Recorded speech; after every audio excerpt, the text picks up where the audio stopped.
প্রচার এটা আমরা দেখতে পাই এবং এর মাধ্যমে কিন্তু সমাজ হানিকরণ থেকে শুরু করে বিভিন্নভাবে বিভিন্ন জনকে হেয় প্রতিপন্ন করা, কারো বিরুদ্ধে উৎসাহকানো, কাউকে অপদস্থ করা, এগুলো অনেক বেশি বেড়ে গেছে। সাংবাদিকতা কিন্তু দায়িত্বশীল পেশা বলে আপনাদের জন্য এটা অনেক গুরুত্বপূর্ণ একটি প্রশিক্ষণে গড়ে তোলে।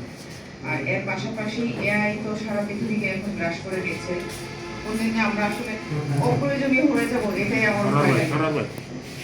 সো এআই সম্পর্কে সবচেয়ে বড় যে জিনিসটা আমরা এখন পর্যন্ত আমার যে উপলব্ধি সেটা হচ্ছে এআই কে আমি কিভাবে আমার মতো করে কাস্টমাইজ করে নিব, বা আমার যে হিউম্যান ব্রেইন আছে এটা দিয়ে এআই কে কিভাবে পরিচালিত করব, সেই দক্ষতা যদি আমরা অর্জন না করতে পারি বাংলাদেশের জনগণ, তাহলে কিন্তু যেটা বলা হয় বা আমরা কিছু সায়েন্স ফিকশন মুভিতে দেখি যে এআই মানুষকে দখল করে নেয় বা রোবট পৃথিবী দখল করে নিচ্ছে। আপনাদের সবার জন্য কামনা থাকবে যে আপনারা এই প্রশিক্ষণটা সুন্দরভাবে গ্রহণ করেন।